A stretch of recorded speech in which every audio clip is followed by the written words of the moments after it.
Nul avant lui n'a su sonder avec autant de justesse les abîmes de la conscience, la lutte entre le bien et le mal, la tentation du crime, la puissance du repentir. À travers ses romans, et tout particulièrement dans Crime et Châtiment, il nous offre des personnages inoubliables, fragiles et sublimes, égarés sur les chemins brumeux de Saint-Pétersbourg, maître incontesté de la littérature, architecte des passions les plus sombres et des espérances les plus pures. Fiodor Dostoïevski nous embarque dans le plus célèbre de ses romans. Bonjour à tous mes auditeurs et bienvenue sur ma chaîne Memento Liber.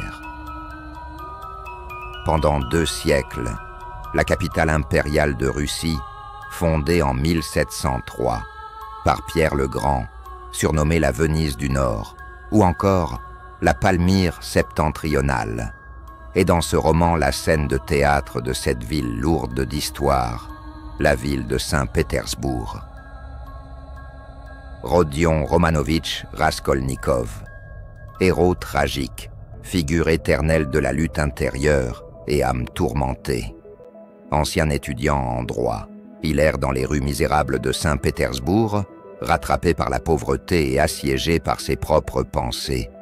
Son regard, fiévreux, intense, souvent perdu dans le vide, car en lui se livre une bataille féroce entre le génie et la folie, la vertu et la transgression, le rêve de grandeur et la réalité sordide de la misère.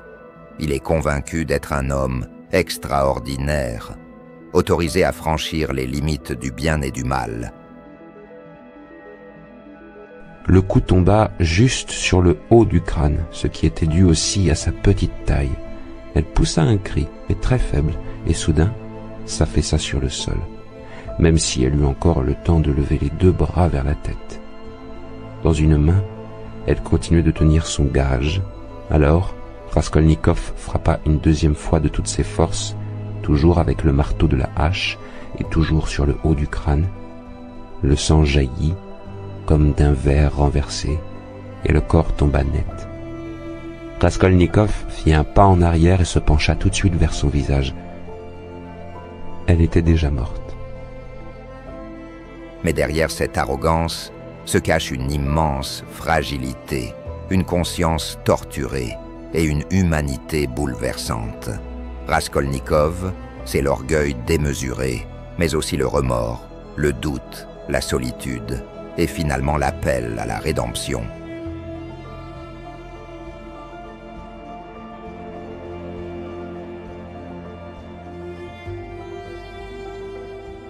Il ne va pas sans dire que lorsque vous lirez ce livre, son style vous semblera peut-être familier, voire pensif. Surtout si vous avez lu Le Père Goriot ou Eugénie Grandet.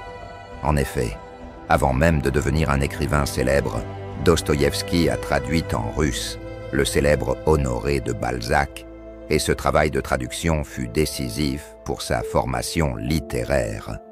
Il a permis à Dostoïevski de plonger profondément dans l'univers de l'observation et la psychologie sociétale, de donner le goût pour les intrigues retorses, faites d'imprévus, de secrets et de retournements psychologiques. Tout comme lui, Dostoïevski aspirait à la création de fresques humaines universelles. Dostoïevski est célèbre pour l'exploration intense de la psychologie de ses personnages.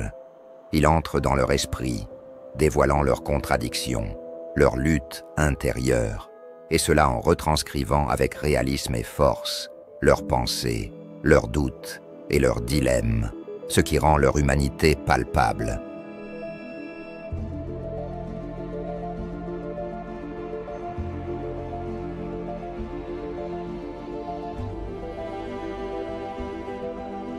Il les traduit face à des choix moraux difficiles, soulignant ainsi la complexité du monde. Dostoïevski est un écrivain de la littérature psychologique. Il est également le maître de la description. Les moindres mouvements de l'âme, les moindres détails, gestes, regards, malaise ou expression du visage, mais aussi la description des lieux. Alors, le détail chez Dostoïevski n'est jamais gratuit. Il sert toujours à approfondir la psychologie, à étoffer l'ambiance ou à souligner une question philosophique. D'ailleurs, je vous laisse vous imprégner de l'exemple par la lecture de Monsieur Garel. Il portait un vieux frac noir, complètement en loques, dont les boutons étaient tombés. Un seul tenait encore, à peine, et c'est ce bouton-là qui lui servait à se boutonner, lui qui visiblement ne voulait pas déroger aux convenances. Sous son gilet de nankin, on voyait une chemise toute froissée, salie, graisseuse. Son visage était glabre, comme celui d'un fonctionnaire, mais il s'était rasé depuis déjà longtemps et des poils bleu-noir commençaient à poindre partout. Même dans ses attitudes, il y avait réellement quelque chose comme une gravité de fonctionnaire. Mais il était inquiet. Il se passait la main dans les cheveux et, plein d'angoisse, il se prenait de temps en temps la tête dans les mains, ses coudes râpés posés sur la table gluante et trempée. Alors je vous invite à vous perdre à la lecture de ce chef-d'œuvre. Avec Crime et Châtiment, Dostoïevski signe une œuvre totale.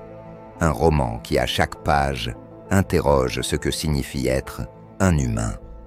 Sur la scène du monde, ce livre brillera toujours, comme un phare dans la nuit de nos consciences.